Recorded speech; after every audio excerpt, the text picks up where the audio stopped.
Good morning, everybody. What's happening? Scott here from the Mirror Point where reality checks itself.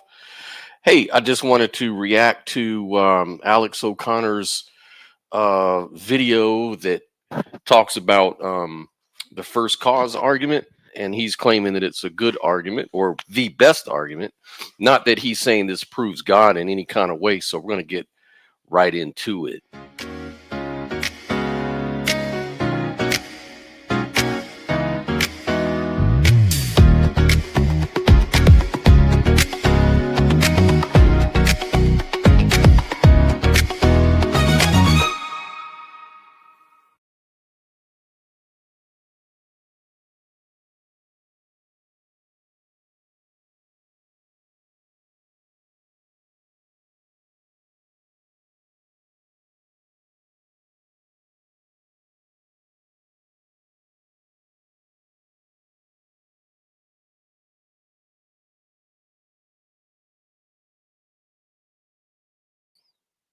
And so I'm going to go over that really quick. By the way, if you're new to the show, please like and subscribe to the channel. I'm trying to grow it. I'm trying to do a lot of cool stuff on the channel, but I just need more people to be part of the community. And, every Saturday we have open stage, live discussions, live debates on this channel. So if you want to be a part of that, man, subscribe, come on, be part of the team. And regardless of what your beliefs are, worldviews are, you can definitely participate in all of this stuff. So please hit that like button, subscribe to the channel, help me out a little bit. I would really appreciate it because I'm trying to build it up, trying to do something really cool. It's about open discussions, being honest and genuine, and being able to talk about anything. We like to challenge, assumptions, because philosophy, metaphysics, this kind of stuff isn't necessarily about establishing capital T truth. If you think that's the case, you may be missing the whole point, at least for me. I mean, the point here is that we like to just question stuff, question assumptions, try to expand a little bit, try to challenge everything, no matter how self-evident it may be to you, right? So that's what we try to do, man. So yeah, like and subscribe to the channel. I would really appreciate it. So like I said, I don't think Alex O'Connor is being sloppy here. He isn't. I think there's a deeper assumption hiding in the argument that almost no one questions, right? And so we'll get into the video here in a minute. But what you'll find is that he's granting the first cause framing charitably. So that's the first thing we do. We try to do internal critiques. So let's be clear about the structure of the argument that Alex often explores, right? I mean, I don't know about this video. We'll check it out. I think he's talking about causes like, one thing is dependent on another thing. So we're borrowing causes from other things, but basically contingency. So the universe seems contingent. Contingent things don't explain themselves by definition. So an infinite regress of causes always looks suspicious. So the argument says there must be something non-contingent, timeless, necessary, a first cause. And at face value, that feels very reasonable, right? Especially if you imagine reality as sort of a chain of events stretching back in time, kind of like dominoes, right? But here's the move that I want you to think about and question. What if the entire picture depends on a misunderstanding of time itself? So just think about that as we go through the video, and I'm going to go through what I mean by that. So just kind of think about that. There's all kinds of different arguments for God, and usually the best one is the fact that there's so many arguments for God, right? It's kind of like a cumulative case of arguments, and that's really what gives the arguments for God so much power for people, it seems like. But yeah, let's go into the video. This is on the Big Think clips and Big Think, so let's check it out. I think that there are very good arguments to believe that there are some kind of foundational principle of the universe, some necessarily existing being, some first cause. But I think that the Judeo-Christian tradition is an imperfect approximation of who that being is. I think it probably gets a lot right and is a sort of compilation of human theological wisdom over the past few thousand years, but it will get a lot wrong as well. My name's Alex O'Connor. I'm the host of the Within Reason podcast. I think I'm best described as a philosophy YouTuber and former edgy atheist. Man, Alex O'Connor looks so young, man. He always looks like that same, 13-year-old kid in his bedroom when I first started watching him. Of course, he's only 25, 26 years old, but he doesn't even look that old. He's got amazing genetics. So anyway, he's going to go into the strongest arguments for and against the existence of God. The strongest arguments for and against the existence of God. So I think probably the most powerful argument for the existence of God is the so-called first cause argument, which is quite naive. A lot of people are familiar with the idea that we need a first cause for the universe, but I think people think about it wrong. There is what you might think of as a horizontal causal argument and a hierarchical causal argument. And a lot of people just aren't familiar with the hierarchical version of the causal argument, which I think is probably best explained with a prop, like this lovely glass of water. You might ask yourself, why is this water here? And the way that people tend to think about cause is in terms of time, what happened before what might be called the efficient cause in the Aristotelian sense, which is, well, somebody just poured the water into the glass. And then I might ask, well, why did they pour the water into the glass? Oh, well, because you asked them to. Oh, well, why did you do that? Well, because the glass was empty, because I'm thirsty, so on and so forth, back infinitely. There's just no beginning. There's just, as long as every single step is explained by the step before, then everything gets explained back in time. But there's another way that you can think about causation. I can say, why is this water here? Well, because it's being held up by the glass. Right? If the glass wasn't there, the water would just, fall out, or at least wouldn't retain its space, its shape, even if we were in space. The water is in the glass right now because it's being held up by the glass. In that sense, the shape and position of the water right now is being caused by the shape and position of the glass. Okay, so why is the glass there? Because it's being held up by my hand. Why is my hand there? Being held up by my arm. My arm's being held up by my shoulder. My shoulder's being held up by my body. My body is being held up by the chair. The chair is being held up by the ground.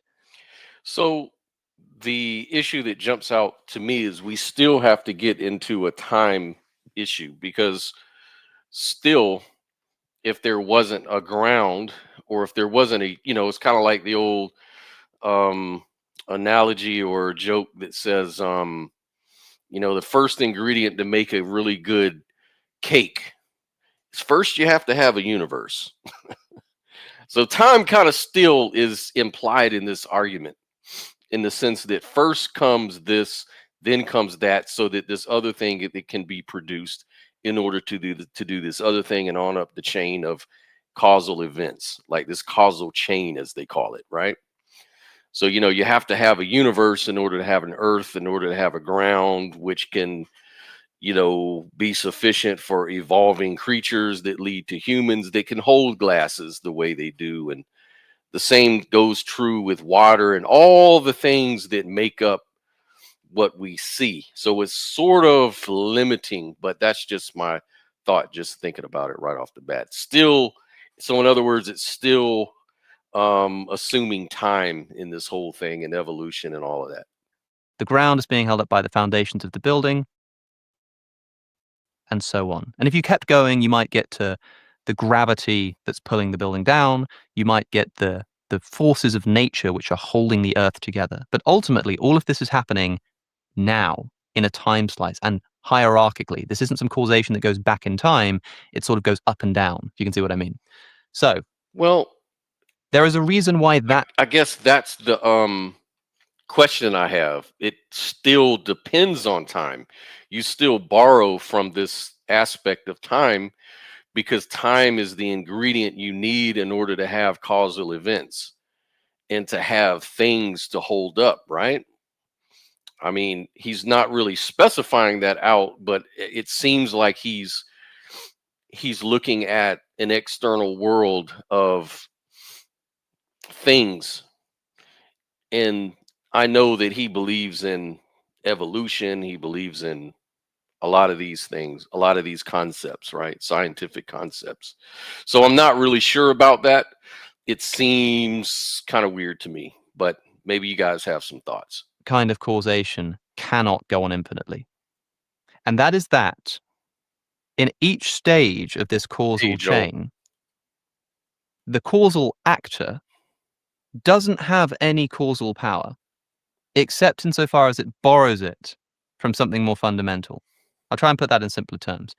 The glass holds up the water, but it can't do it of its own accord. It's being held up by my hand, to the extent that if I took away my hand, the glass would no longer have the power to hold the water here, right? So the glass's power, the causal power to cause the water to be where it is right now, is literally borrowed from my hand. But likewise, if I removed my arm, my hand would no longer have the power to hold the water where it is. So my hand doesn't have on its own any kind of power to hold up the glass. It borrows it from my arm. And my arm borrows it from my shoulder. And my shoulder borrows it. Right, but it's also borrowing from everything else that makes everything possible. That's my point. Everything else also is contingent, or it's contingent on everything else. These particulars, almost infinite particulars, in that worldview or framing. So yeah, one thing depends on another thing, depends on another thing, and so it all bottoms out to something that is non-causal, non-contingent, that can explain all of these things. So it's really just the same argument in different form, maybe. From my body, to the extent that if I were to remove any of those parts in the causal chain, everything further up the chain than that would instantly lose its causal power to hold the water up where it is, right? Instantly. So what that means is that there is no actual causal power except for whatever is at the basis of this giving the whole chain causal power. So if you think about that horizontal causation, right? Imagine a series of dominoes knocking each other Right. over. This is causation in time. Domino 1 is knocked over by domino -1, and domino -1 is knocked over by domino -2, -3, -4, -5, and so on back to infinity. In this kind of causation, when domino -5 knocks over domino -4, and then the dominoes keep falling over, I could take domino -5 that caused, all these other dominoes to fall over. I could take that earlier cause. I could take it. I could throw it in the bin. We don't need it anymore. Those dominoes further down the chain would keep on going. Right? It's the kind of causation where you don't require the first causes, the earlier causes, to remain in existence in order for the causal chain to continue. So another example of this would be like parents and children. My grandfather caused my father to exist. Then my grandfather died. After my grandfather died, my father caused me to exist. Right? So like you've got cause A, B, and C. A causes B. A then just disappears, gets in the C, and B still has the causal power to bring about C. You see what I'm saying? You don't need that first cause to remain there.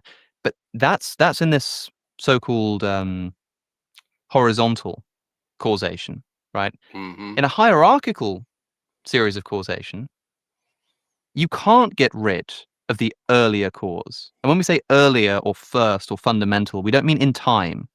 We mean like sort of further down the chain, as it were. So if my grandfather causes my father, then my grandfather dies, my father still has the causal power to bring me about. But if my shoulder causes the position of my arm, then if my shoulder disappears, my arm no longer has the power to hold up my hand. The shoulder. But these things still came about through time, though. You still need, in reality, time in order for these things to be produced over time in this framework, right? Am I missing something? I think I understand what he's saying, that, if we take each step out of the sequence on a hierarchical framework, um, it doesn't work because, like he said, if you take your arm out of the equation, then there's nothing to hold the glass up. I get it. But that's sort of missing other pieces and parts we know about reality, I guess is what I'm saying. Needs to stay there, causing the arm in order for the arm to cause the hand. So all of that causation happens all at once, right? Which means that there is no intrinsic causal power. My father has his own causal power to bring about me, but my arm only borrows it from my shoulder. It doesn't have it on its own. But my shoulder only borrows it from my body, and my body only borrows it from the chair. Without the chair, none of this would have any causal power. My hand would not be able to be here. And without the floor, none of that would be able to do anything. So there's no causal power at all in this chair, except insofar as it borrows it right now in this instant from the ground below it.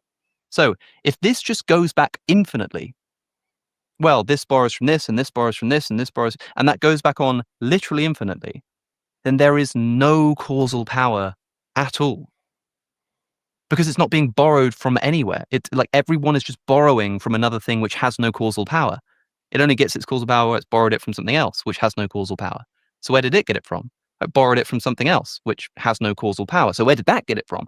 That can't go back forever, because then there would be literally no causal power in this instant right now.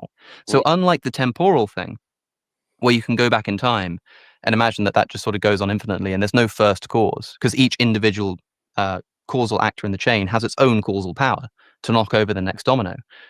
The hierarchical causation in this time slice right now, this glass being held up right now, has some kind of foundational cause, which is giving life to this entire causal chain, without which the whole thing would fall apart. So it's a sustaining cause. It's causing things to exist and be as they are right now in time. Not like a billion years ago set something in motion, but right now sustaining it in existence. In the same way that, like, the law of gravity sustains, all of the objects in this room in position. It's a fundamental cause of why everything is being held up right now. If that just switched off, like, the entire thing would fall apart, right? And you need that now, right now, like, at the basis of this sort of causal chain of floors holding up chairs. Yeah, but you also need the flow of time.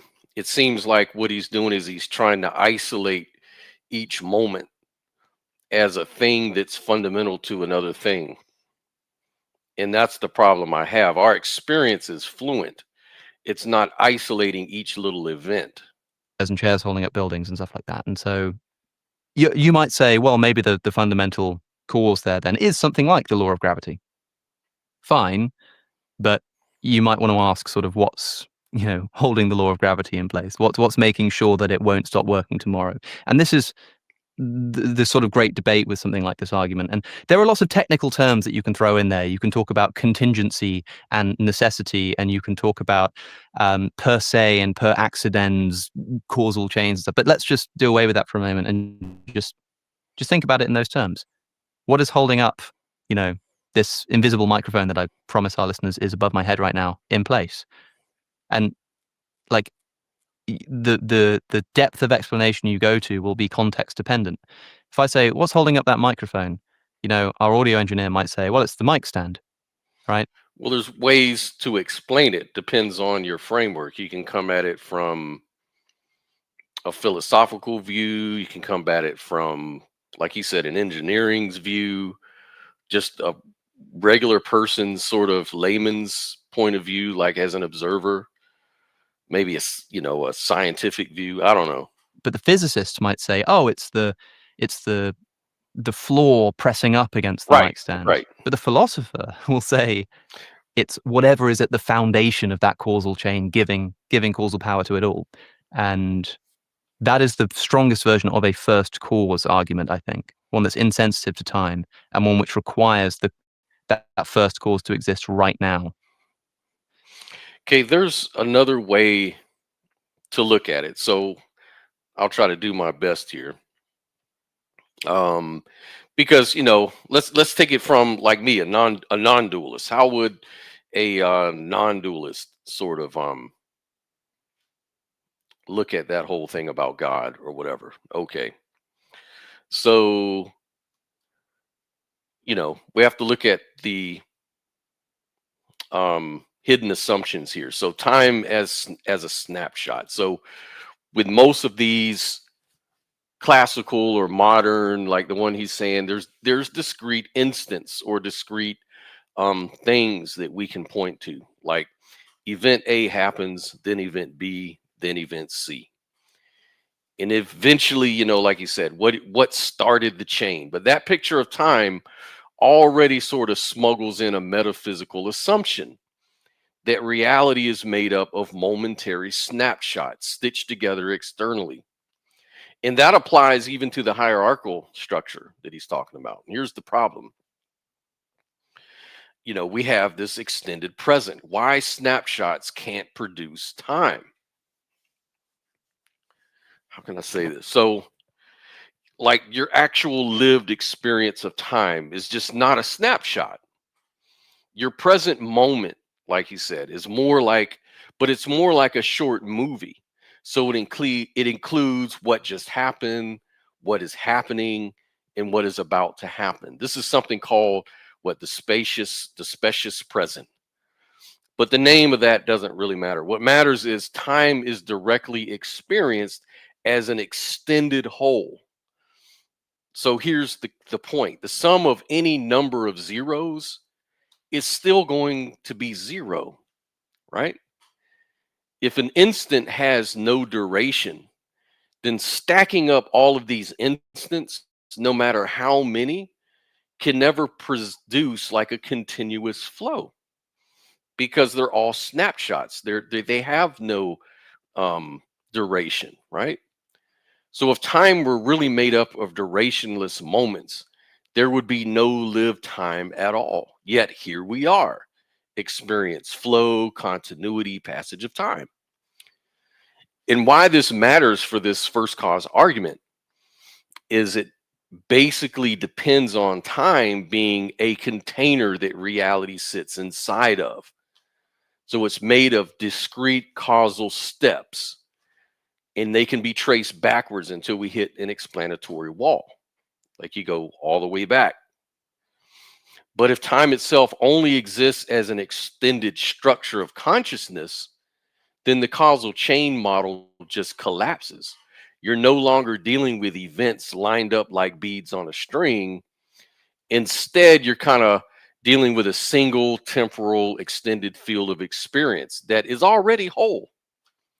And if that's the case, there's no first domino to knock over. So I guess in like a non-dualist, idealist reframe, time doesn't really need a cause at all, because from a non-dual or idealist perspective, consciousness doesn't appear in time. Time appears in consciousness. So it's kind of like a helpful fiction. So time is not a thing that flows independently and needs to be started. Time is a mode of appearance, the way experience just unfolds for us. So asking what caused time to begin becomes like asking what caused the experience to have extension, right? It's sort of a category mistake.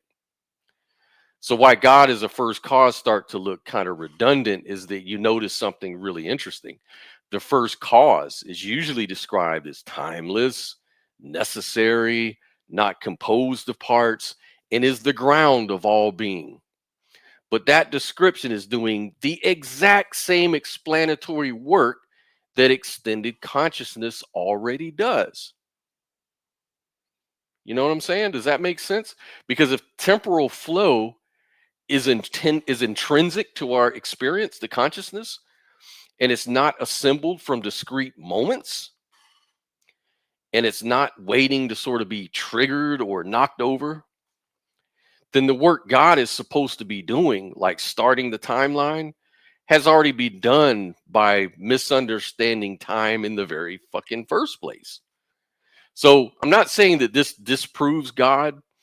It just deflates one kind of argument is all I'm saying. And like I say, when I do metaphysics philosophy, my approach isn't to establish like this truth, like I got it all figured out. No, it's just to throw out some questions, just challenge some assumptions here.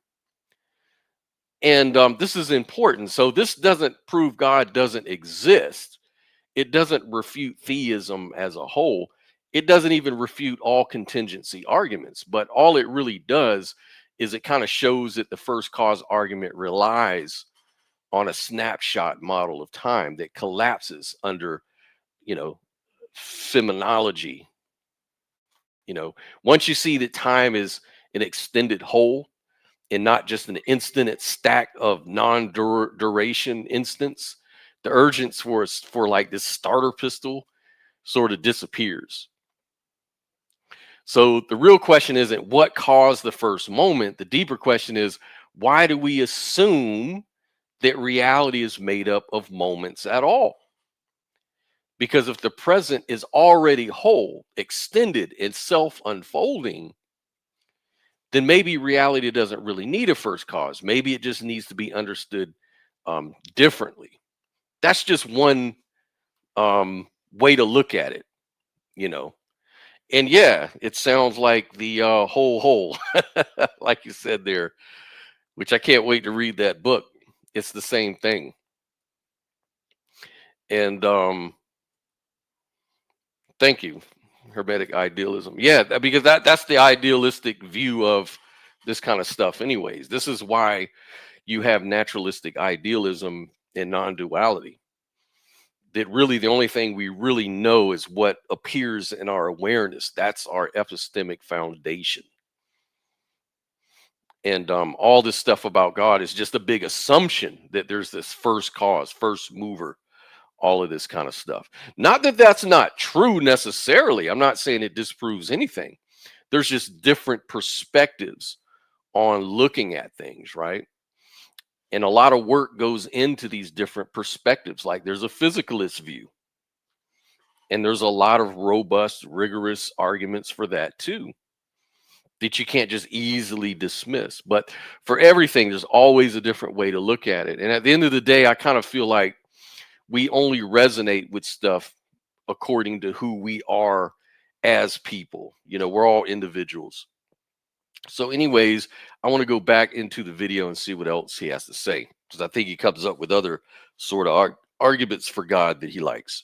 So this alone isn't strong enough to establish the existence of capital G God, right? Like this just establishes that there is some kind of fundamental sustaining principle of the universe. Now, there are lots of debates as to the nature of what that thing could be, but the thing that's really important to note is that there's no singular argument for the existence of God. What you have is a kind of cumulative case. You have different arguments that deal with different aspects of Right, and that's really I think the strongest argument for God is the fact that there's so many arguments.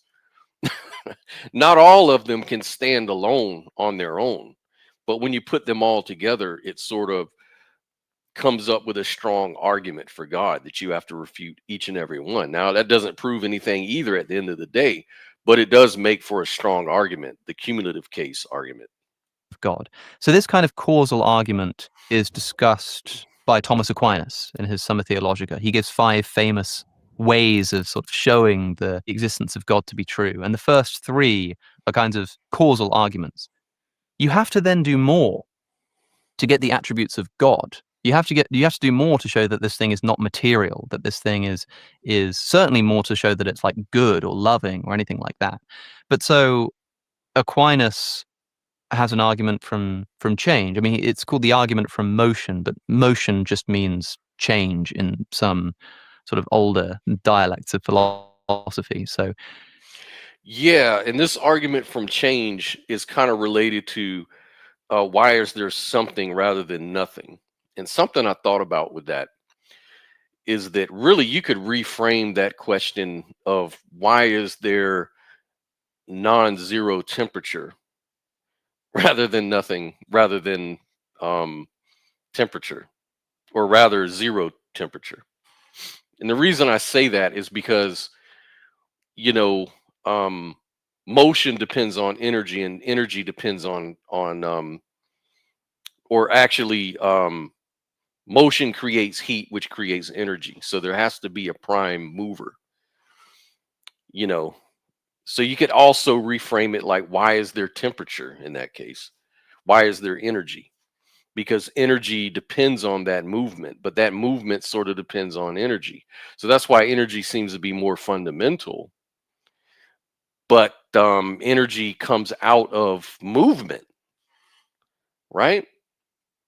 Um, I saw a video on that not long ago, with Michael Shermer, and we'll kind of go over that a little later, maybe too, because he's got some really interesting thoughts on that.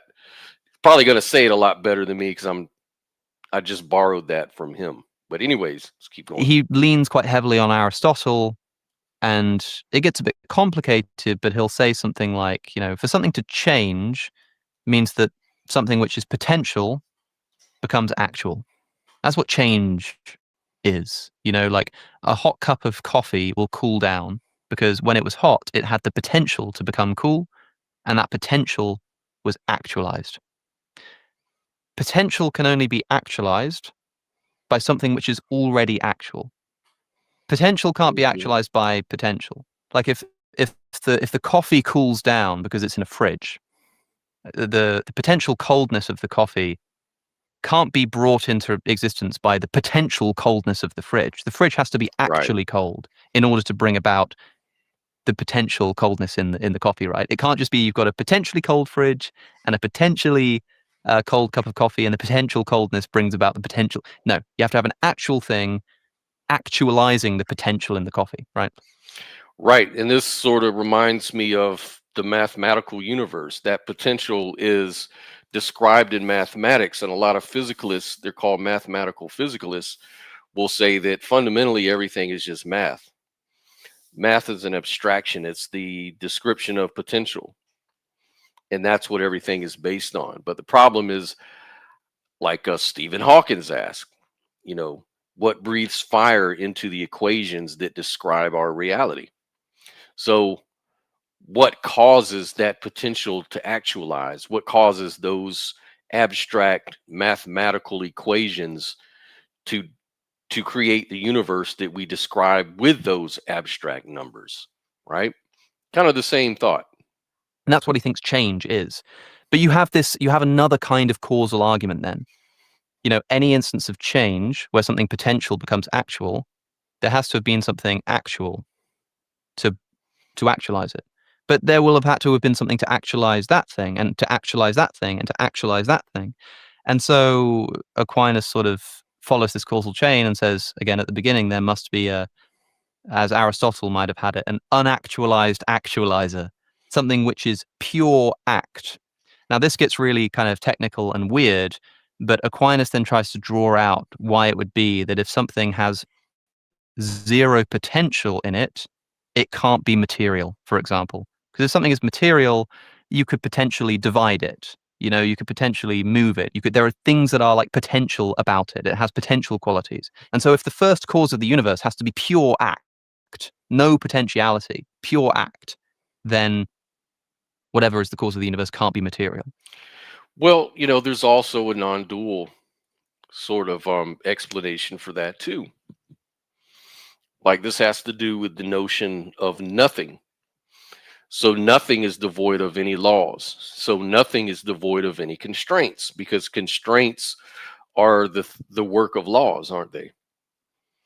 Laws work to constrain things. They create boundaries. They're the laws that the universe functions by. But let's say at the foundation of everything, there's nothing, simply nothing. Well, there's nothing to constrain it from collapsing into everything. So it's kind of non-intuitive. It's not very intuitive, that's for sure. But it kind of makes some kind of logical sense, sort of in a paraconsistent way, that because nothing doesn't contain the laws that constrains nothing into becoming everything. And so in this non-dualistic view, everything is nothing and nothing is everything, which reminds you of the Tao, It kind of reminds you of some, you know, ancient Far East wisdom tradition, philosophy. From nothing came everything, which seems very unintuitive. And I know a lot of theists hate to hear that. A lot of people don't like that because in our everyday experience, we're constantly thinking, we're constantly observing a causal chain of things. If we want to solve problems, we want to get to the root of the problem. That's the original cause of the issue or the problem. So it's a helpful fiction. It works for us. But in fact, at the very bottom may be nothing at all. In fact, all of this may be nothing, as in no thing. And that's why I say it's just an experience. It's just arising. Consciousness may even be a bad, problematic word for it. There's just arising. Because consciousness is just a label we put on it, which is kind of fraught. You think of consciousness, there's beauty, but there's no beautiness. There's no aspect of beauty. Something arises as beauty or not. Consciousness sort of falls into that same issue. It's just a label, and it's a limited label. It's ineffable, as I always say. The experience is ineffable because it's really just arising, right? And so we just take this experience, what we call this experience, this consciousness, we take it so serious that we, conflate the map for the territory. We think that the things within what arises are the actual things that explain the arising itself, right? It's like going to a movie theater, watching a sci-fi movie that presents a brain that's explained as the creation of all experience, including the movie you're watching. And then you believe that, oh, that brain that we're seeing on the movie explains the movie we're watching. It doesn't make sense. And it's the same thing here. It's better for me. It resonates with me to look at things as just an arising in this thing we call experience. It's just an experience. And where did it come from? It came from nothing. No thing came. It came from no thing we can describe. Now that's probably just the limitation of our mind. But since we're playing the game of exploring, we might as well, play the game.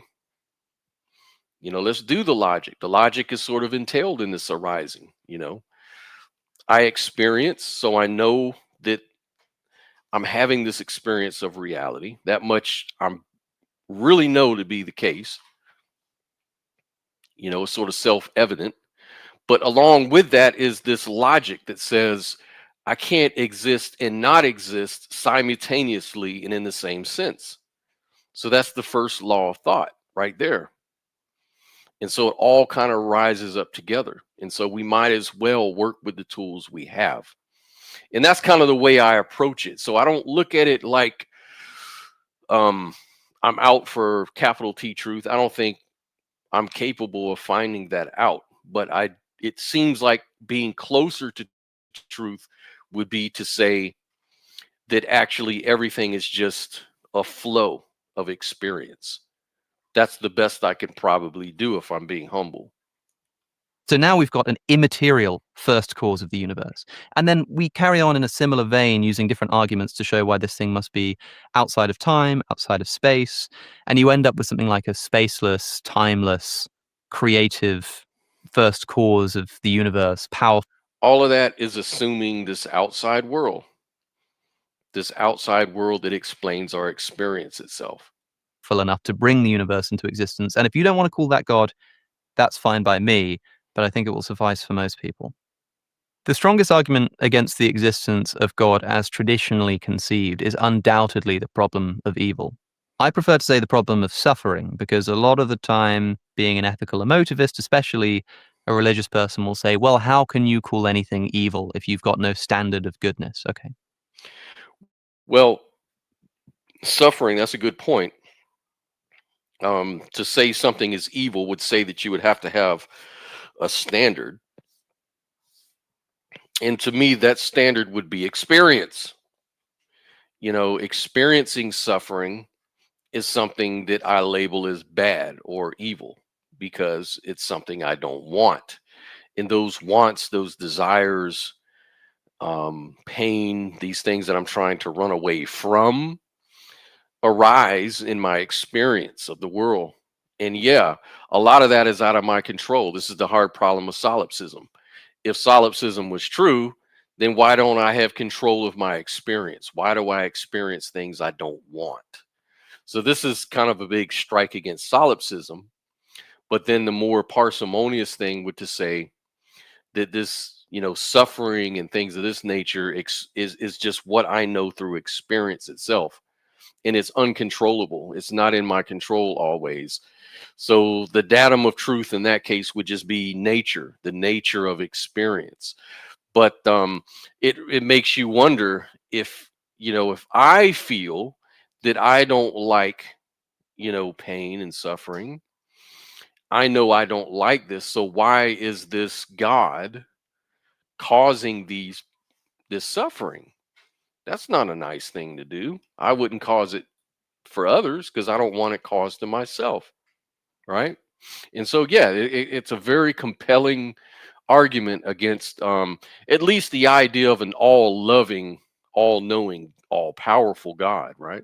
Let's not say evil then. Let's say suffering. If you believe that there is a loving God who has the power to do all that is possible and who supervises not All right, just Joel. the goings on of the universe, but also supervised its creation and the setting up of its parameters. And there are a few questions that jump out, a few mysteries. For example, life on Earth is the result of evolution by natural selection. That is that is the reason why we have such complexity and such variance of life. Natural selection is survival of the fittest. Survival of the fittest is the same thing as the destruction and death and suffering of the weakest. For billions of years, there's been life on Earth, and for much of that, it's existed in a brutal competition for survival with predation and disease, and 99.9% of all the species, let alone the creatures, but the species who've ever existed, been wiped from existence, usually in a pretty dismal manner. Tooth and claw, as Donald Hoffman calls it, change through tooth and claw. It's a bloodbath out there. It's a food chain, and that doesn't seem very caring for the experience of sentient beings. And so, at the very least, you could say this God doesn't give a shit. He may exist, but he actually doesn't care about our experience on Earth, unless there's morally sufficient reasons we don't know about. Now, there's a lot of people who go through near-death experiences that talk about how all of our challenges and suffering is for contrast reasons, for appreciation and soul building and things like that. I'm not really sold on that idea. I'm not sure how that justifies anything. But on the other side, I may be wrong, because on the other hand, these things are mutually agreed into, a contract that souls sort of contract into. So if that were true, which, basically you would only believe it based on stories, as compelling as they all kind of end out as just stories, not my direct experience. But if I was to do an internal critique, then I would say, as long as this was agreed into, but the problem is that we can dissect that and say that you don't remember agreeing into that contract. And so,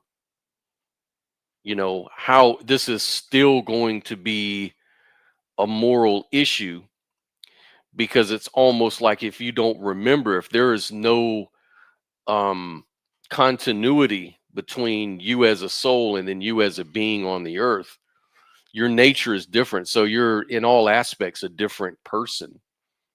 You have no memory, just like I have no idea of your memories or your thoughts at this time. We're sort of like separate people in a sense. But on a non-dual way, you could say, well, we all sort of come up together in suffering. There's all kinds of ways to look at it. There's always some kind of argument for and against it. And this is why I do the show, so we can get on and have these kind of conversations. Anyways. And all of this is built into the very mechanism by which God chose to bring about human life on earth. Traditional religious communities believe that humans are very special. They think that we are the reason why this all exists, as opposed to other animals and other points in history, which means that all of this has occurred for our sake. It's built in. It's one thing to talk about suffering as a sort of abstract object, but it is unfathomable, truly, the amount of suffering that these animals, not just like the human species in its 200,000-year history, or I suppose the human species would be much longer than that, a few million years, but the animals who came before us and the animals who existed at the same time as us. It's genuinely unfathomable, the depths of despair and misery and suffering and torment, meaningless torment for those animals who don't get to inherit eternal life. And we're told that for some reason God chose this mechanism to bring us into existence. It just doesn't seem to be what you would expect. Of course, this doesn't disprove the existence of God. It's not like logically contradictory to say that God did this for some reason. But it just seems a little unexpected. And I think for most people, it's very powerful. Of course, this only really does anything to argue against the existence of a good God. Right. Some people will then just say, well, maybe God is evil. But this will then just depend on your view of God, because there are philosophers who, in the course of proving God's existence, have established why he must be perfectly good, for example. Well, and maybe a pantheist could say it just reflects nature, because nature is the God we're talking about. Nature is a mixed bag of everything, the good, the bad, the evil, everything in between, the suffering, needless suffering, meaningful suffering, all of that together in this sort of non-dual way. But that's just the nature of God, or the nature of nature, so to speak. It is what it is. It's sort of amoral. It's just a process that's constantly unfolding, and we have no control of it. But it doesn't disprove God at all. It's just a different kind of God, a different nature of God. There are also people who belong to religious traditions who insist upon the goodness of God. So they would at least have to give up that if they were to accept the plausibility of an argument like this. And I think it's powerful. I think that there are very good arguments to believe that there is some kind of foundational principle of the universe, some necessarily existing being, some first cause. But I think that the Judeo-Christian tradition is an imperfect approximation of who that being is. I think it probably gets a lot right and is a sort of compilation of human theological wisdom over the past few thousand years, but it will get a lot wrong as well. I think that if you have just personally apprehended a truth about the universe, you are just convicted that there's some kind of foundational cause. I don't really know much more than that, and I don't want to subscribe to a particular tradition. And one thing that it does too is it sort of restricts your freedoms of thought.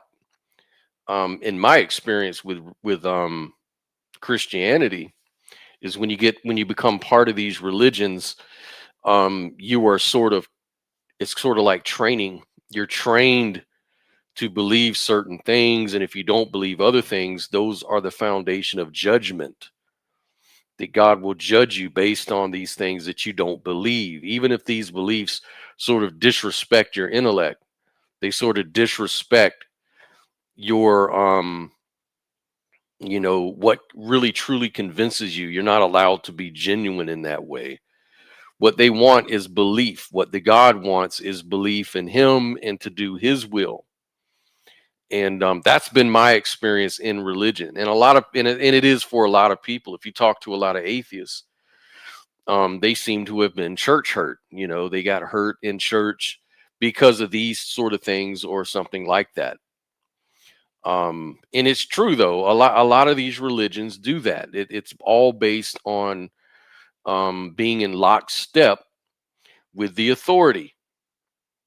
And this causes suffering. This causes cognitive dissonance, which is a form of suffering, especially when you're supposed to balance responsibilities based on belief.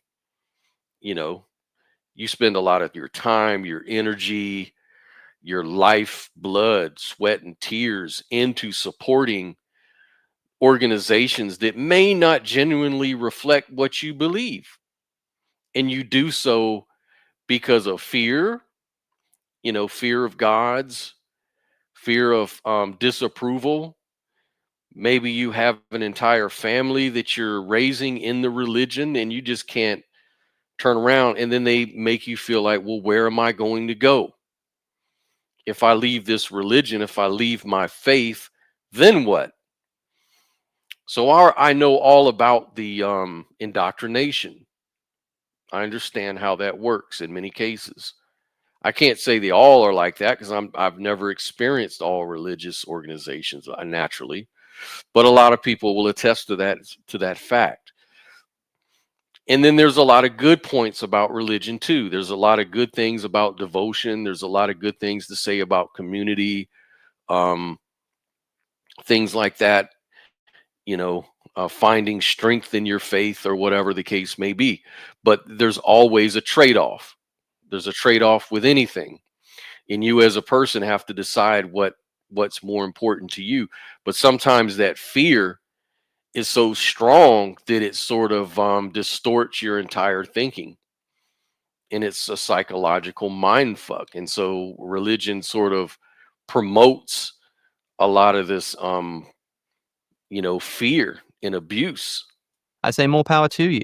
I think you're on the right track. In the same way that if somebody is sort of a dogmatic atheist of the new atheist variety, I have a lot of fun posing religious arguments to them and saying like that there might actually be more plausibility to these arguments than you would know from reading the God Delusion. But that's not enough to say that you're wrong about your atheism or anything. But I much prefer this kind of person who says either, I believe there's some kind of God, maybe of some sort, maybe not even a God, maybe just something like that, but I don't really know what it is. I'm like, yeah, me too, man. I've got no idea. Yeah, and I enjoy pushing back on everybody. That's what I think being a skeptic is really about. Being a skeptic isn't about just being rooted in your belief no matter what. I don't believe in God because I was church hurt, or I understand the problems in religions and stuff like that. Therefore, I'm absolutely true, and I'm going to go on social media and argue with everybody and misframe them and straw man them and tell them that they have absolutely no evidence for God. That is a positive claim in itself. Oh, there's no good arguments for God. I mean, how do you know that? That's sort of a belief, right? I think it would be more genuine to say, I haven't heard any good beliefs for God. I'm not familiar. Can you present one? I haven't seen any evidence for your God. Can you present some? That's probably the way to go about it. But there's a lot of emotionalism involved in all of these camps because this is a triggering topic.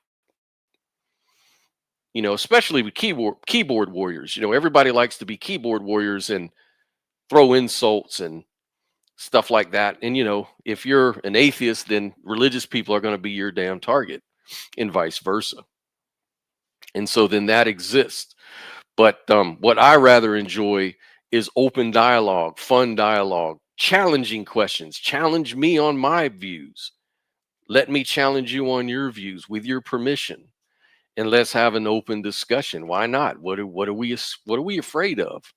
If we're so committed to our beliefs, you have to ask yourself why. Why are you so committed to your belief? What is it? What is the psychology? What's behind that? Idea. Likewise, somebody who says, I just, there's a lot of mysteries, but I just can't buy the fact that this was designed somehow intelligently. I'm like, yeah, I get that too. That's awesome. And then we can just discuss it, you know? Mm. And so I quite like that kind of person. There are also the so-called deists who typically are described as people who believe that God kind of set the universe in motion and then went away. So does not involve himself. I mean, he could have died, you know, he could have gone to sleep and sort of set it all off, and that explains how it got going, but is not there anymore. I don't think that makes much sense. I think that this is a product of mechanistic thinking that comes about with the sort of scientific revolution, where we think of everything as sort of like a bit of a machine where you twist it up and let it go. But the argument that I just ran through, the reason I like it so much is because I think it gets rid of this idea of deism. You can't have a God who sets it all in motion and then goes to sleep. He can't knock over the first domino and then go away and the dominoes keep on falling over and he's long dead. Because he's not just knocked over a domino and then gone away. He's holding up the microphone above my head right now in this instant. And if he were to disappear, the whole thing would just collapse. I think that there's a more powerful argument for that kind of God. Not to say personal, not to say that he cares about human beings, right? Like, because again, you can distinguish between those things. There's like people say, well, I believe that there's a God, but he has no interest in human affairs. That's fair enough. But someone who says, well, I believe in a God, but he's just like not around anymore, like at all. I think that might be true. There might be no God. But if you think there's a good argument for God's existence, I think the best versions of arguments for God's existence require that he does stick around. And so I think you either kind of have to say there's no God at all, or there's a God who's still here right now holding it all in place as we speak. I don't think this God at the beginning, but not anymore makes much sense to me. So, like I say, non-dual idealism actually does the same work. It does the same thing, because essentially he's just saying that an ever-present mind is at work holding everything together. And that's sort of what a naturalistic non-dualist sort of view would be, that everything just is, kind of like a great dream in a way, that everything just is the way it is, and it just arises in our experience. And where it came from is sort of maybe a bad question.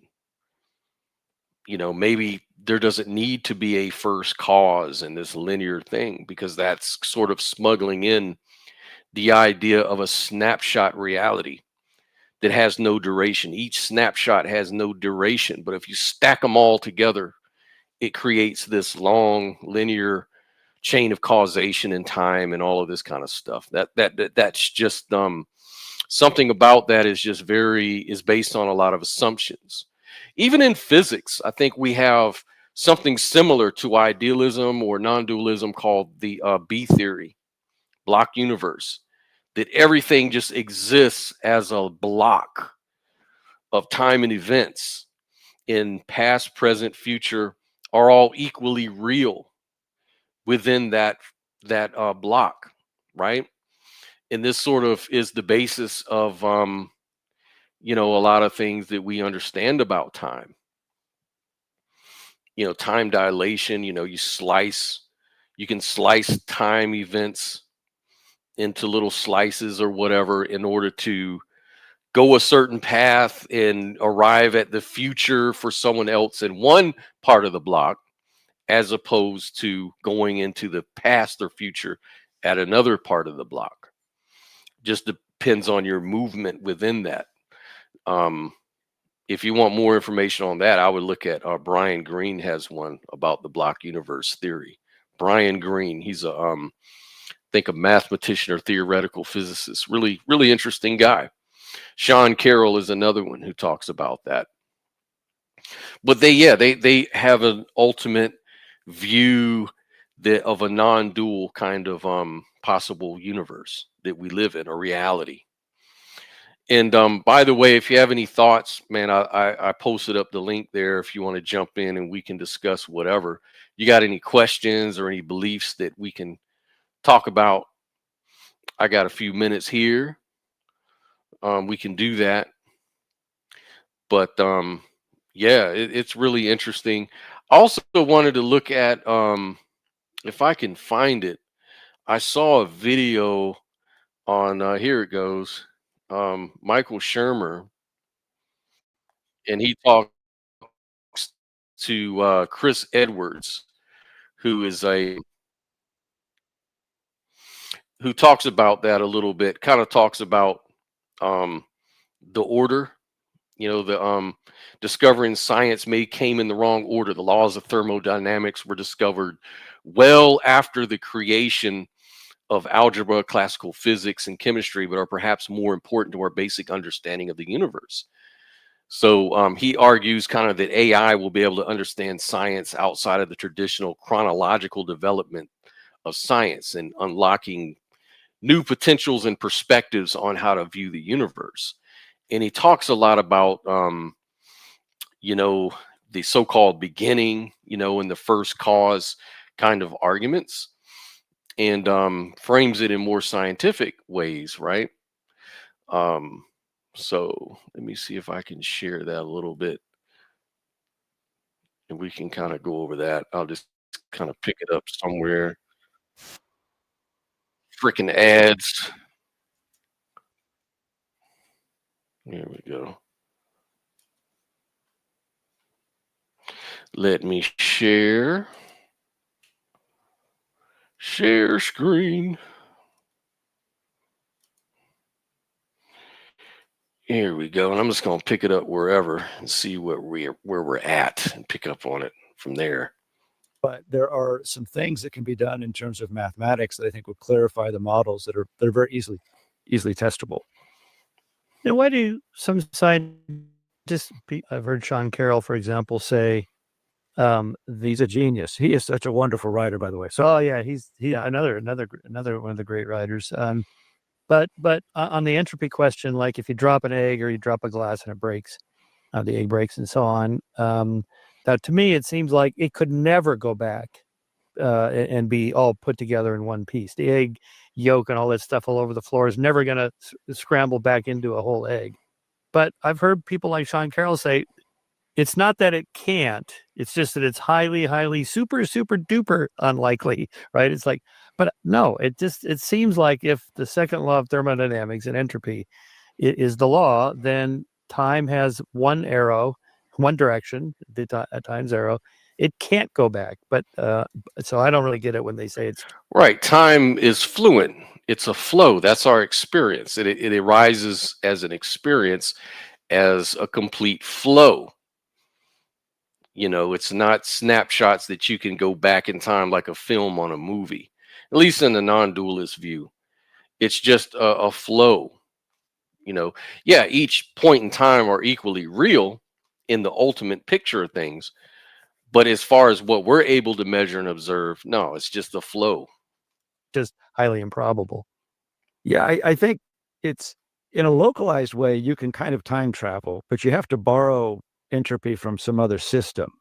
So I always like to ask this question. I really liked growing up watching Back to the Future. You know, I love time travel. Of course. Yeah. But you think like Marty McFly goes back to 1955. Is it also 1955 on Venus? You know, It is the entire universe. yeah. So, so when you ask that question, so oh wait a minute, you know, what does it mean to go back into time? So you could probably borrow entropy from some other system and push something back, but you can't stop everything around it from decaying. And so Right. it may be back as a single system the way it had once been, but the other systems around it have decayed. So in relation to them, it is different. Right, because everything is relational. Like I said, everything is within an entirety, a holistic sort of view. Yeah. Makes sense. One way that go ahead. I'm sorry. So time travel is impossible. Absolutely. Yeah. But I think based on the sample, the example you used is perfect for one of the points I was hoping to make, which is in ordinary physics. And I'm not trying to go off into some of the territory. I get skeptical sometimes when I hear physicists talk about quantum foam or wormholes, etc. But you take potential energy, which is generally, if you take your egg and you put it up on top of a bookshelf, and that's mass gravity height or mass gravity y, and then it would change into kinetic energy. or 1/2 mass velocity squared. And so as it's falling, in certain systems in physics, they do something interesting, which is they will take the normal force, like on a ramp, which is mass gravity, and then the frictional force, which is mass times acceleration. And that's a Platonic mathematical concept that would commute, but we know it doesn't. And so physicists have added the coefficient of the force of friction, which is mu, on the normal force. So if you divide normal force into the force of friction, you get the coefficient of the force of friction. And that's what accounts for the heat loss. It shows in the term of heat. And I think you think of those coefficient of force of friction as essentially an entropy tax for every single interaction that occurs. And one of the things that I would suggest, and that I think would test what I'm pointing out here, is that if we started adding mu at some even tiny level to every time we see an equal sign, then if our equations are a tighter fit when we account for the friction or the entropy, if we do stoichiometry in chemistry, for example, they have a theoretical yield and actual yield. If accounting for every interaction with a coefficient of the force of friction makes a tighter fit between the theoretical and the actual yield, then we know that our mathematical processes can be updated. And as I like to point out, physics should always tell mathematics what to do. Mathematics should never tell physics what to do. Right.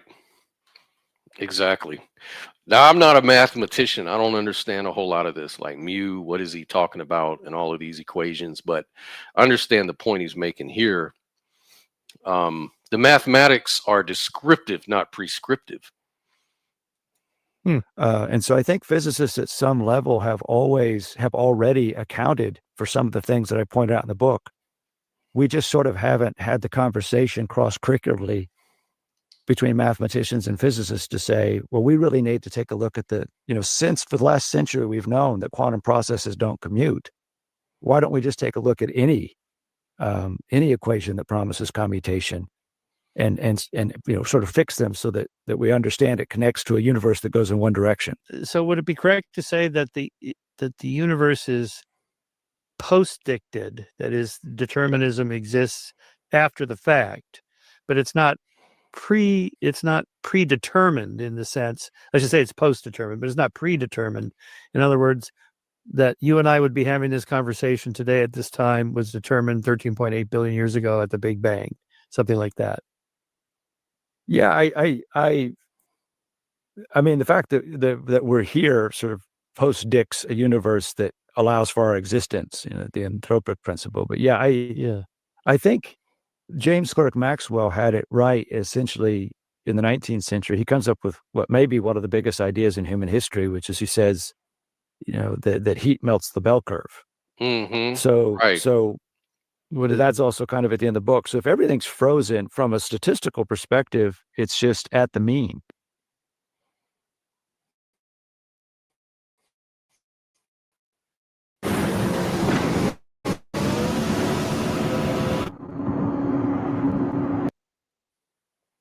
So if nothing's moving, everything's at the mean.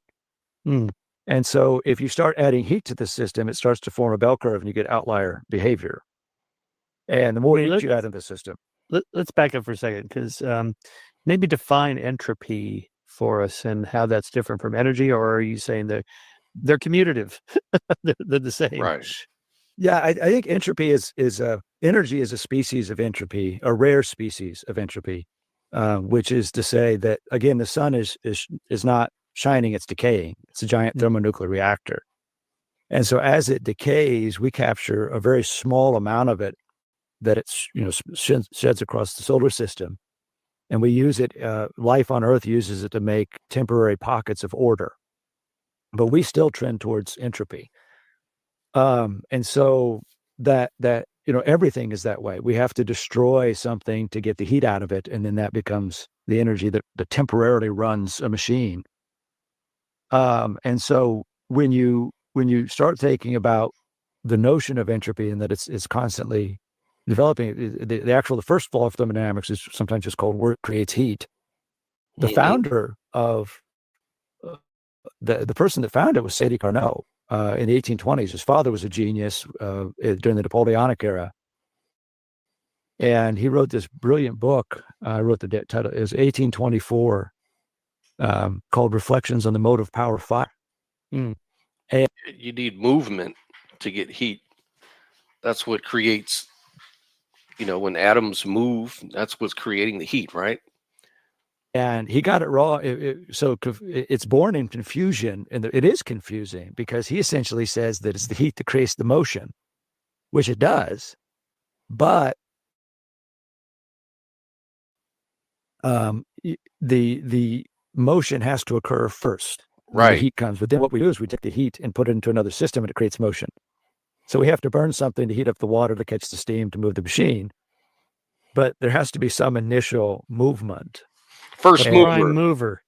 Right, prime mover. Yeah, but I think that's an interesting concept because it does move. Whatever, the systems have to move or we're not here.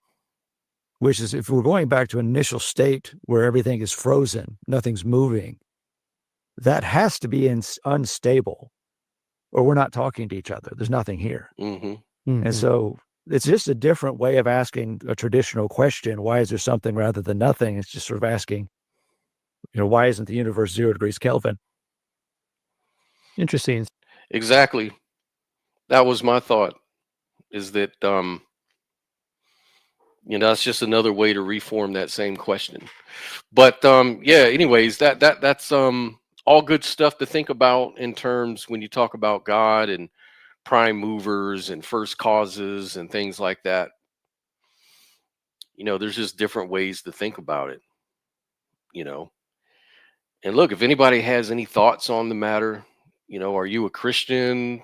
Are you a Muslim? Are you religious? Are you a theist? Join the show, man. Give me your best explanation for God. What is your best argument for God? If you're an atheist, is there proof that there is no God? Why should we believe there is no God, or there just couldn't be any God? What is your framework that you work within to make that claim? And let's examine it. Let's look at it together.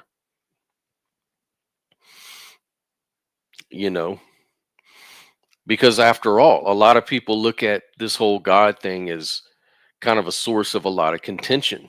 Maybe that's enough for you to say there can't be a God, because look at all the problems that come about from just discussing the concept. Look at all the wars in the name of God. Look at all the conflicts in the name of religion. Has this concept of God been a source of good? Or is it all bad? Is it all just bad? Is it irrational? Is it an irrational thing to believe in a sky daddy? Is that how you see God, like a old man in the sky?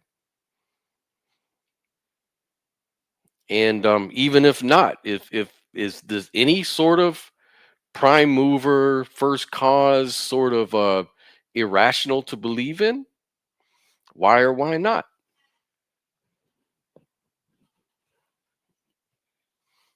I have my view. I just believe that things just are, and that they're part of our experience. Epistemically, that's how I know anything, is because I exist. I have an experience, and all of this stuff sort of flows and can't really be reduced down to anything that happens within my experience itself to explain the experience itself. Now, some people will say that's irrational, because you have to have causes and effects, and the things that we observe out there outside of our mind, we know these things that exist outside of our mind. We know them because they make sense. They make sense. We have brains that produce consciousness. So matter is fundamental. Matter is what it's all about. Matter and energy. Matter and energy explains everything perfectly. Why do you need anything other than that? Why do you need a God? Those are some of the arguments people make. And I understand those arguments. I used to be very empathetic towards those sort of arguments, sympathetic towards those sort of arguments. Um, and in some ways, I still am, depending on the framework that we're approaching the question. Um, but if we just take a more holistic view, I think we could just say that everything is just sort of, within an experience, and and I have ways to justify that. It's no secret. I mean, idealism is a thing.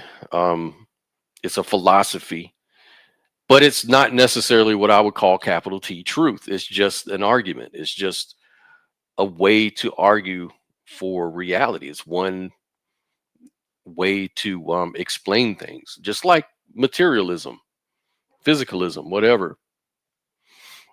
There's different ways, and we can explore them, and I have a good time doing that. But yeah, so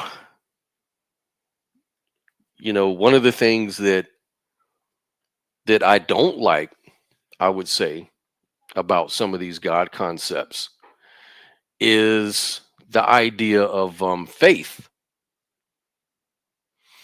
Believing things on faith. It's on one hand considered a virtue in a lot of these religions, but on the other hand, it's denied when you really press people, because then they start redefining the word faith to just mean, oh, I just trust things. I have reasonable trust in things. Like, I know I have faith that Jesus resurrected from the dead because I trust history, just like I trust the history on George Washington existed. And so do you. You're just being inconsistent, they'll tell me. For me, I've never seen anyone in my experience be raised from the dead. I see lawful patterns, just like most people.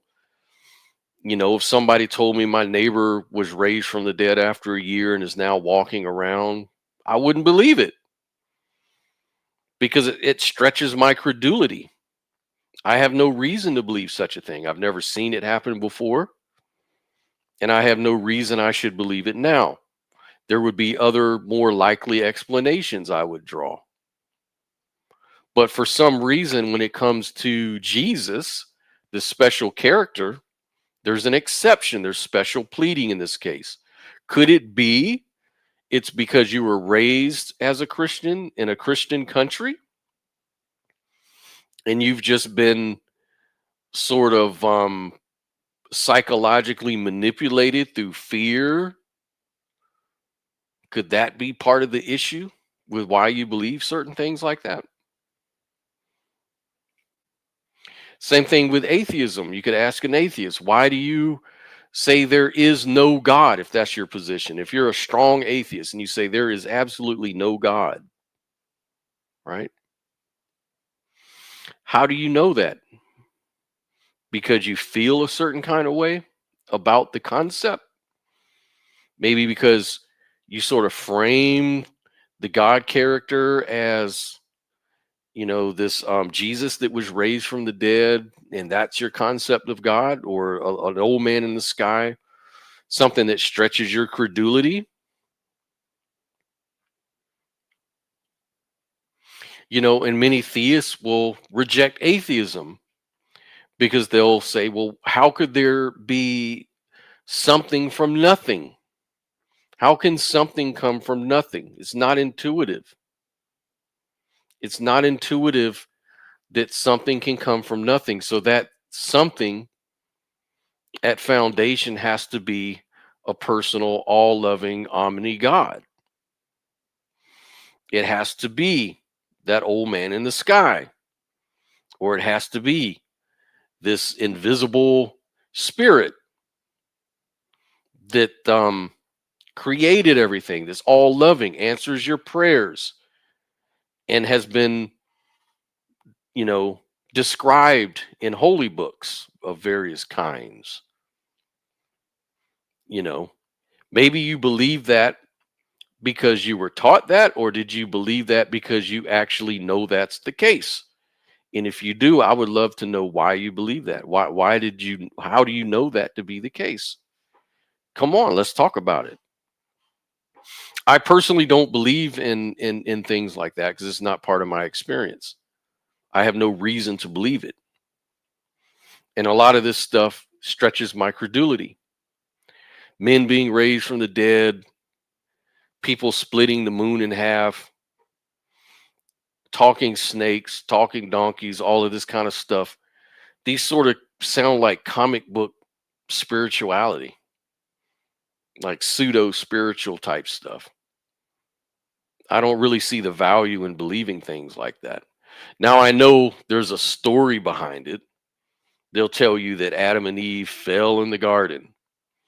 You know, we inherited sin because of their free will. They willfully chose to do bad. And when they did that, they knew good and bad. And so they were trying to be like God, because you're not supposed to know the difference between good and evil. You know, they lost their innocence. And when they lost their innocence, this displeased God. But it seems like Satan didn't lie. If Satan is that serpent, which that's another thing, is Satan that serpent? It says it's the most shrewd of all the creatures on the earth was the serpent. And he told them that they would not die, that if they ate. And that the only reason they were forbidden was because they were jealous. They didn't want, the gods didn't want you to be like them, knowing good and bad. Which was actually true, as it turns out, right? They didn't die in that day. Now someone will say, well, a day is of 1,000 years to God or whatever. Like, I don't know. That's very interpretive. Very interpretive. And I don't know, how do we know Adam and Eve viewed days that way? Because, and then there's all these contradictions within the book itself. You know, the creation story has two versions that are totally different. There's a lot of inconsistencies. There's a lot of things that just don't make sense. You know, even like the flood of Noah story. You know, imagine you're on a boat for a long time with all these animals, two of every kind. And these things have to shit. They have to shit.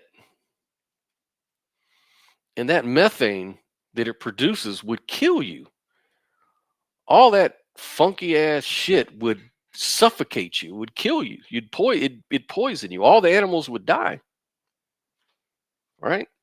And then as you got higher up in the atmosphere from the rising sea levels, it's going to get cold. Did they start a fire? And if you start a fire, all that methane, you're going to blow the fuck up. So the whole story just doesn't make sense. It really doesn't. And then where do they get all these animals from? You know, we've got kangaroos from Australia, koala bears from all these different regions of the world. And they all came to the ark, and then they all, I guess, hopped their ass back to where they came from or whatever, to the environments they evolved within. I mean, a lot of this story it has a lot of plot holes for me. It seems like something man made up. And it just is a disrespect for me. It's like an insult to my intelligence to have to think that I have to believe this shit, or else I'm going to be punished by God. God is going to be angry with you and burn you in hell and all of this kind of stuff. I don't understand it. And then we have slavery. We have God regulating slavery. You know, not just wartime slaves, but slaves that were gathered from different nations, heathen nations around you. You can buy and sell slaves. That seems evil. That doesn't seem a good thing to do. given that no one wants to be a slave. If you ask any Christian or any Jewish person, would they want to be a slave under the Bible laws? Most would genuinely say no. They wouldn't want that shit. So why was it acceptable? Didn't God free his people from slavery, from bondage in Egypt? Didn't he see that as a bad thing? And then, if a woman is raped, the rapist is to marry his victim, pay his father some money, marry her. Is this really good for the woman that she has to marry and perform wifely duties for the man that raped her? I mean, this gets really kind of barbaric, if you ask me. It just doesn't seem to be the thoughts of a God, and seems to be more like the thoughts of ancient man, right? So I understand the atheists when they reject it, but this necessarily doesn't disprove God, though. All of these things I'm mentioning, does it necessarily disprove like a deistic God or something like that? Not necessarily. It's sort of and a lot of people, they're just so repulsed by this idea that they just throw the whole concept of God out altogether. And this is where we have contention between God believers who also reject these sort of things. There's other concepts of God that make God not personal, that isn't like this barbaric lawgiver. There's ideas of God that are not like that. God is more neutral, maybe. Pantheist God, supposed God, just some great intelligence behind everything, or the God of idealism, the cosmic mind, what have you. Right? There's all kinds of different concepts of God, and we can talk about those things. But I think that there's just so much tribalism in the world. We have so many echo chambers that we really just can't communicate about these things, and we should, because they're obviously contentious. They're obviously, it causes division. Now, personally, I just think just be a good person. You'll be happier. Other people will be happier. The world will be better. We'll all get what we want. If we all just took the time out to do very small things for each other, it would make a huge difference. If we could just, if we see a man or a woman struggling with their groceries, help that person. Take a minute out and help them. If you see a homeless person in need of something, buy them a sandwich or something. Teach them how to do something, maybe that'll help them become prosperous, right? Do something to help people, not always just point the finger in judgment, because judgment is based on a lot of fear and a lot of division and a lot of duality. And it's based on ego. It's like trying to promote yourself to feel superior to someone else. And this is why we have political problems too, Democrats versus Republicans. Good Lord, that shit is never ending. Each side, sort of virtue signaling over the other. Putting ideals, oh, I'm all about self-sufficiency, therefore take away welfare. Don't help nobody. They should learn to take care of themselves. Then other people, no, we should take from the rich and give to the poor. We should redistribute wealth. People are not able to own their capital. Their hard-earned work should be forced by the government to be redistributed to others, and this pisses them off, right? So there's all this division. Everybody's, has their own sort of values. And that's really what politics comes down to. You vote for things based on your personal values. You know, do you value the life of the unborn? Some people do, and some people don't. And so this is why you have that division. And everybody wants to project their values onto the world because they feel like their values are correct and right. You know, that's just the way it is. But I just believe that, you know, we could do a lot better if we could just all be a little more empathetic to each other, just in little ways, in a personal way. Help your neighbor, get to know your neighbors.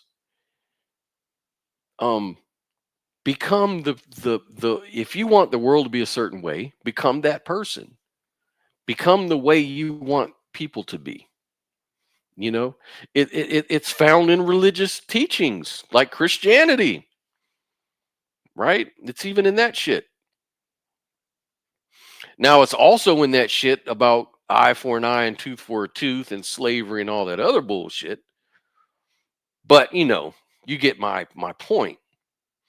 I think we can all dedicate and devote ourselves to being positive towards each other. I think that would be upbuilding. It would help change this world. It would expand our consciousness if we could see each other in each other. We could be a mirror for each other because we actually are. You know, when we hate people, it's probably something about us that's at issue, right? So they're holding up a mirror to us. So, you know, my message is, you know, religion aside, beliefs aside, let's just be good people. Fuck beliefs. You know, I'm all about unattachment to beliefs. I'm all about not being, you know, falling for identity. You know, I don't identify with my race. I don't identify with my beliefs. I don't identify with none of that shit because it's all just a story. It's all made up, like the boogeyman. You know, it's cute stories that we tell ourselves, but that's all they are. They're just stories. They're concepts. Even the story of Scott is just a construct. What's more important is what am I doing for others? What am I doing for myself first? Am I keeping myself healthy? Am I keeping myself, my own well-being intact, psychologically, mentally, spiritually, physically? Am I keeping myself healthy? That's the number one thing, because I can't be of any use to anyone else if I'm not that way. If I'm depressed and upset and angry, I'm not going to be very loving of a person. I already know that because I've been that person before. And yeah, I can find beliefs that help me, give me permission slips to be the person I want and to be more healthy and all of that. And that's fine. We can all do that. But it's more important to be that force in this world, to be positive towards each other, you know, despite our differences, because we need we need each other. Republicans, you need Democrats. Democrats, you need Republicans. Religious people need atheists and vice versa. We all need that sort of diversity of thought and opinion and all of that to challenge each other and refine each other. That's how we evolve. That's how we grow. If we all just were in the comfort zone, we'd never grow. We'd never do anything. So why be fearful of that growth? Why be fearful of the other? Why be fearful of another opinion? You know, my whole idea is let's just try to be kind to each other, be empathetic, let's build bridges to understanding. We don't have to agree.